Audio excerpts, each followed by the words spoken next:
제가 정리해 놓은 그냥 오늘 배웠던 내용이 거의 다 들어가 있다라고 보시면 될 것 같고요. 제가 크게 4가지로 핵심 내용 정리 나와왔습니다. 공시지가 2개, 그 다음에 거래사례 2개인데 첫 번째 거, 세 번째 거, 공시지가 기준법 첫 번째 거, 거사비 첫 번째 거는 실제 답안 작성에 들어갈 내용을 바탕으로 답안을 이렇게 쓰면 된다를 적어놨고요. 두 번째, 네 번째 들어가 있는 건 비교표준지 시점정체 지계 그 다음에 사사시 지계 면의 논점을 정리해 놓은 거예요. 그래서 답안 작성 외울 때는 요 1번, 3번 보시면 되고 그 다음에 논점에 대해서 좀 정리하고 싶다 하실 땐 2번, 4번을 보시면 됩니다. 같이 볼 건데 일단은 이 목차 답안 작성할 때 예시 답안 이제 문제집 가서 보시면 예시 답안도 이렇게 써 있을 거예요. 그래서 이런 식으로 답안 작성하면 되는데 보시면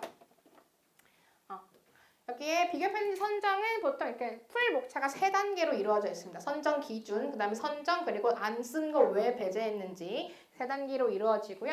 그래서 선정 기준에는 우리 아까 외운 거 인용위주 써주시면 돼요. 진짜 쓰는 거예요. 인용위주 이렇게 쓰면 안 돼요. 여기 제가 인용위주로 써놨다고 인용위주 이렇게 쓰시면 안 됩니다. 인근지역, 용도지역, 이용상, 주요한 게 이게 똑같은 표준지를 골라야 된다라고 문장으로 적어주셔야 돼요. 그 다음에 그리고 이제 선정한 거는 용도지역 이용 상황이 유사한 표준지 A를 선정했다. 이렇게 쓰시면 돼요. 그냥 내가 고른 결과를 적어주되 용도지역 이용 상황 유사한 A를 골랐다. 근데 내가 이걸로도 안 끝나고 뭔가를 더 봤다. 도로조건까지 보고 골랐다. 그럼 용도지역 이용 상황 도로조건 등 유사. 내가 판단한 사항들을 여기다가 넣어주시면 되고요. 그 다음에 제외 사유도 내가 판단한 사유로 적어주시면 돼요. A, B, C가 있을 때 용도지역은 다 똑같은데 주거용, 상업용, 공업용이었다. 근데 나는 상업용이다. 그럼 상업용을 고르겠죠. 그러면은 A, C는 이용 상황이 달라서 배제했다. 이런 식으로 작성을 해주시면 됩니다.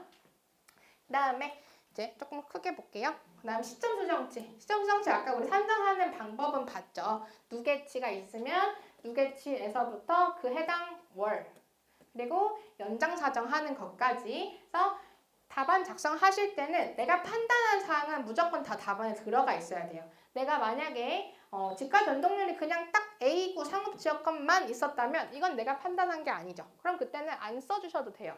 그냥 날짜만 적어주셔도 되는데 만약에 내가 A, B, C구가 나와 있고 주상공 지역의 지가 변동률이 나와 있었다면 A구 상업지역 적용한 것도 내가 판단한 사항이죠. 내가 판단한 건 다 답안에 보여줘야 돼요. 답이 있다고 끝난 게 아니라 내가 어떻게 해서 저 결과치를 보여줬는지까지 답안에 다 보여주셔야 합니다. 내가 머리로 생각한 거에서 끝나는 게 아니라 항상 답안에 표현을 해주셔야 돼요. 그래서 A구 상업지역 그걸 내가 고른 거고요. 그랬을 때 지가 변동률 이렇게 산정이 되고 그 결과치는 이렇게 됩니다. 라고 보여주셔야 되고 소수점 5자리로 표현한다라는 거. 그 다음에 지역 요인도 마찬가지로 이렇게 산정을 할 거다라는 거. 여기에는 지금은 제가 한글로 써놨지만 이제 답안 작성할 때는 숫자가 들어가겠죠. 여기에다가 인근 지역 100, 그 다음에 유사 지역 105 이런 식으로 숫자로 들어가게 될 거고 얘는 3자리. 그 다음에 개별 요인도 똑같이 숫자로 들어갈 거고 얘는 3자리. 그 다음에 만약에 개별 요인이 여러 가지 있었다면 다 곱셈식으로 가접, 환액, 행기 이런 식으로 곱셈식으로 들어가게 될 거다라는 거.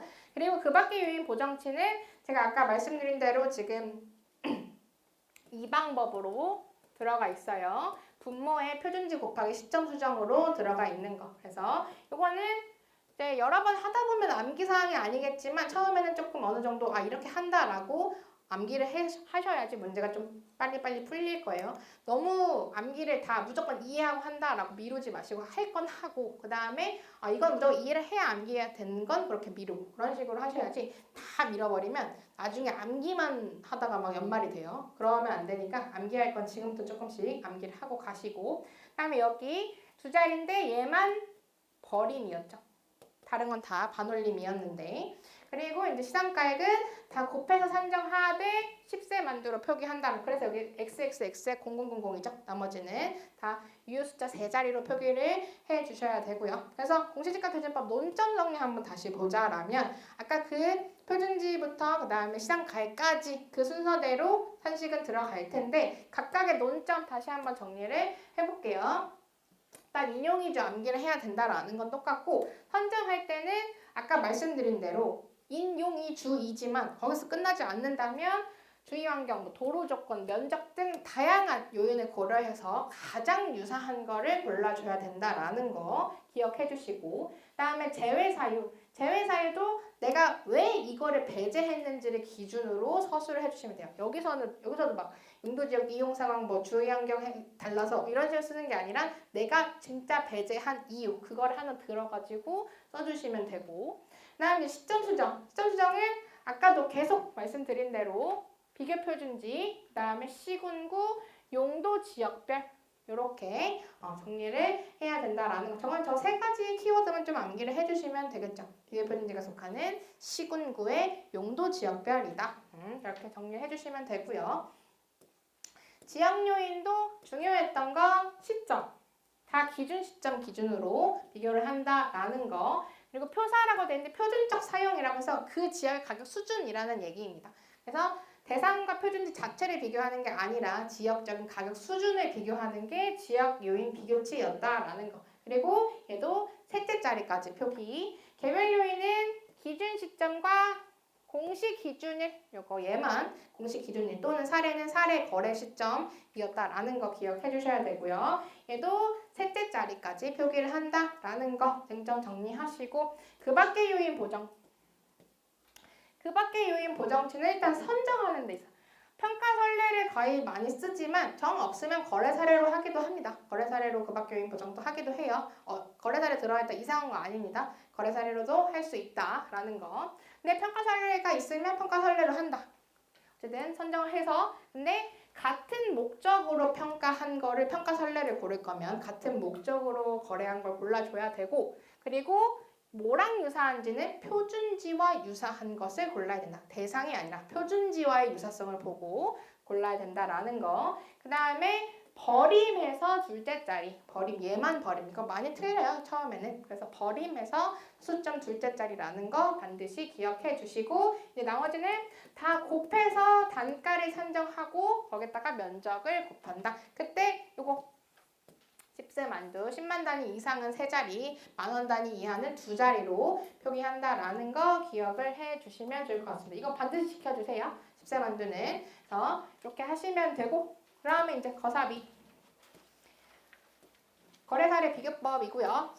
아까랑 마찬가지로 선정기준 외운 거 써주시고, 이거 두 개는 아까 똑같죠? 공시지가 기준법이랑 내가 판단한 사유를 기준으로 선정한 거 적어주시고, 내가 판단해서 얘는 아니었다라는 걸 기준으로 배제 사유도 적어주시고, 그 다음에 사정보정 항상 금철사배 순서로 해줘야 된다라는 거를 암기를 해주시면 될 것 같고요. 이거는 배분법의 목차입니다. 금철사배는 목차라는 게 아니기 때문에 따로 목차는 안 뺐지만 배분법은 목차라는 게 있어가지고 이렇게 되고, 중간에 이 원가법은 다음 시간에 배울 거니까 그러려니 하고 계시면 될 것 같습니다. 그 다음에 여기 철거비 요게 철거비 보정의 경우에는 이렇게 들어간다라는 거 쟁점은 뒤에 또 나와 있고요. 그 다음에 시점 수정, 지역 요인, 개별 요인은 아까랑 똑같기 때문에 따로 볼 건 없을 것 같아요. 넘어가면 이제 쟁점 정리까지만 보면은 오늘 한 거 다 끝이 납니다. 거래사의 선정 기준 암기해 주시고요. 얘네 두 개는 아까 공시지가 기준법이랑 똑같으니까 넘어가고요. 사정보정, 금융보정은 육개수를 활용하는 건데 특히 MC와 PVAF를 엄청 많이 쓸 거다라는 거 기억해 주시고, 그 다음에 철거비 보정은 철거비를 매수인 부담하는 경우 동그라미, 그 다음에 여기 안 써져 있는데 예상 가액이라는 것까지 하나 적어주시면 좋을 것 같아요. 그 다음 이제 배분법은 다음 시간에 할 거니까 그냥 넘어가고요. 그러려니 하고 넘어가시면 될 것 같고, 그 다음에 한정 같이 구하는 거 공식 암기. 아까 우리 노트에다 써놨던 거 그대로 여기다가도 적어두면 좋겠죠? 노트에 써져 있던 거, 한글로 써놨던 거 적어두시면 더 이해하기 편하실 것 같고요. 그 다음에 시점 수정 지역의 개별료는 똑같고, 시간가액 여기에서 다른 거는 다 곱하면 되는데 여기 면적 까먹지 말아야 된다라는 거. 면적을 고려를 안 해주면은 단가는 맞았는데 결국 총액은 틀려버려요. 대상의 면적과 사례의 면적이 달라지기 때문에 실컷 해놓고 답 틀리면 억울하죠. 그러니까 반드시 면적을 고려해야 된다라는 거 기억을 해주셨으면 좋겠고요. 10세 만두는 똑같으니까 됐고, 그러면 이제 여기서부터 암기 테스트 자료입니다. 제가 이 부분 좀 암기했으면 좋겠는 부분은 다 구멍 뚫어 놨으니까 좀 암기 위에 있는 걸로 암기하시고 여기서 좀 테스트 보는 식으로 이 자료를 활용을 해 주시면 좋을 것 같습니다.